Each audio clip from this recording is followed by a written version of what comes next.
So there's a lot of people in Katy and Houston that know exactly what Katy Responds and Houston Responds does.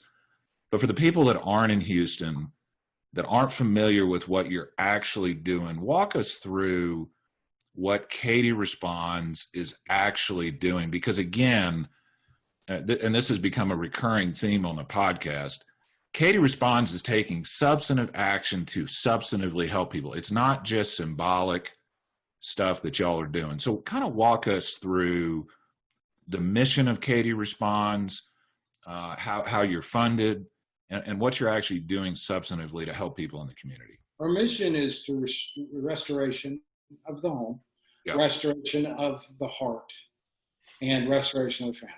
Nice. So if it fits with the stuff that I've just espoused and gone on and on about. But what our job is, for instance, the call we got the other day, widow or single woman living alone, flooded in Harvey, never been helped, has no money. She does mostly pro bono law work.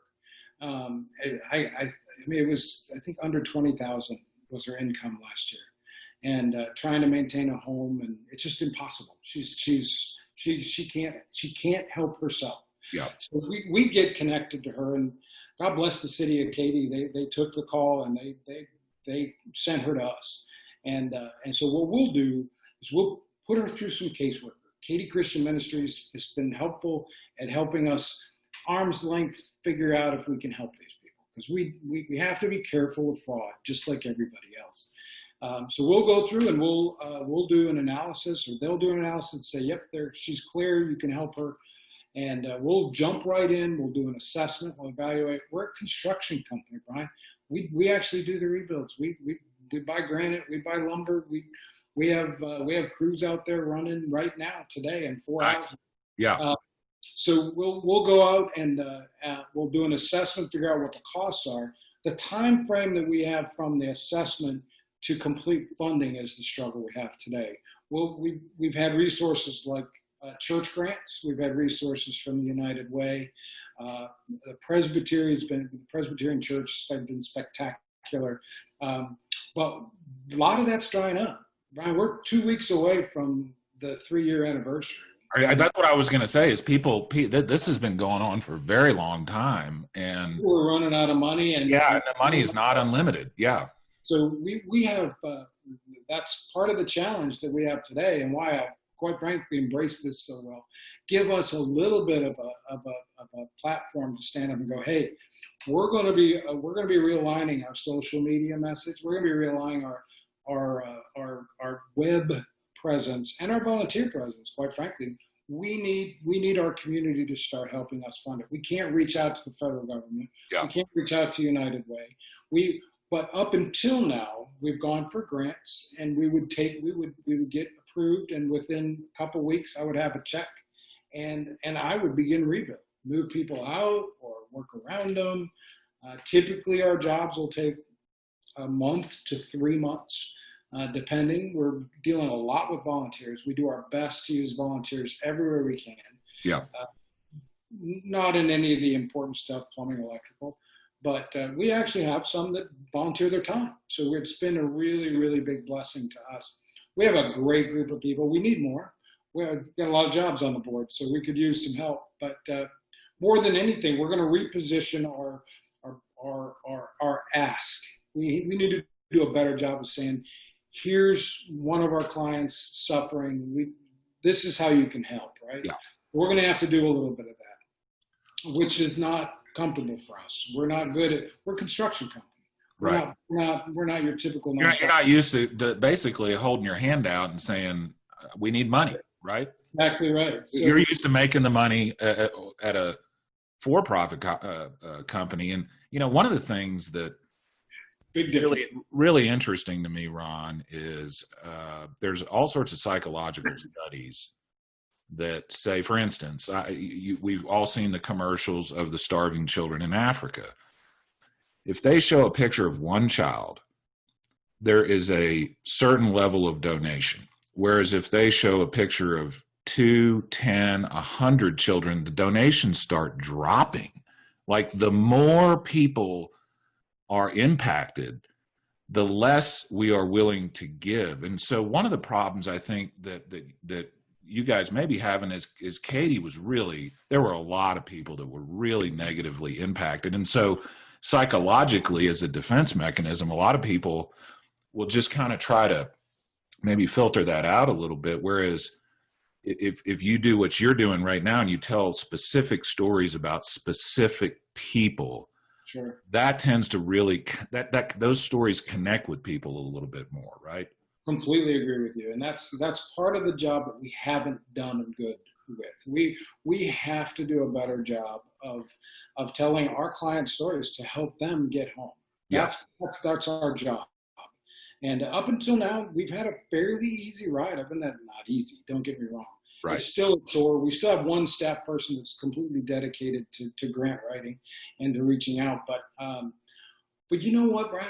I got to be honest with you. The human volunteer is probably the most amazing person to me right now. Yeah.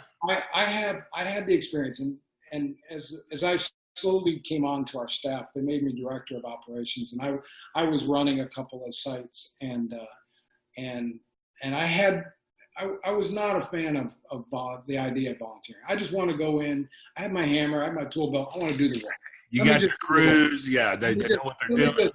Get it done. I'll write the check. We'll be done. Yeah. So, but part of an organization like ours, we flourish, and we're looked to be responsible with the dollars that we have. And so volunteering is such a huge aspect of that. When we visit with United Way, when we visit with the city of Katy, they're going to want to know that we're using our dollars well and that we're engaging volunteers. So I was convinced to try. I'm going to get on a job site. I'll never forget it. It's in Green Trails, right there on Knights Ridge, and we had the One Day Academy team that was going to come and do a bunch of kids do landscape, and I'm like, oh, this is going to be a nightmare. Disaster. I'm thinking, let's do some sheetrock, hang some cabinets, and they're like, no, we're going to have 10-year-olds. I'm like, oh no. So I showed up. We had landscape tools. We brought some. We wanted to redo the front landscape, and so we do that. And these kids work their butt off. Of course, their parents were alongside. Yeah. But I've never seen anything like it. We awesome. found jobs for the 3-year-olds. We found jobs. 3-year-olds were moving rocks. It was a spectacular event. That's awesome. I at the end of it, all of these kids are walking up to me, pre-COVID, mind you, hugging me. Yeah. And just, we're all sweaty, filthy, and they're like, thank you for letting us help. They met the family was their help. Isn't that something that, I want to say it's a paradox a little bit, Ron, but I'm not sure it is. Like, helping other people makes you feel better, right? Like without question. It's not like, I just won, this basketball game, or my team won this sporting event, where it's kind of a temporary happiness and then it goes away. Like, helping other people is a deeper level of satisfaction with your life. So by helping other people, you are putting yourself in a much better frame of mind, and it's a more lasting happiness, right? Without a doubt. And to close this story off, as I'm completely taken back. I'm exhausted. It was hard work. and I'm an old guy, right? Yeah. Hard work. And one little girl walks up. I think she's the oldest of the group. She walks up with an envelope, and it was stacked. It was a thick envelope. And she here's our fundraiser for you. I'm like, what? Wow. So not only did they come and work their fannies off, they handed me, and I could have been 10,000, but it might as well have been, right? Yeah. It doesn't matter at this point. Right? You got some change in there. You have a few hundred ones, a bunch of all small bills, and they had donated over $500. Unbelievable. Through a month-long collection that they did.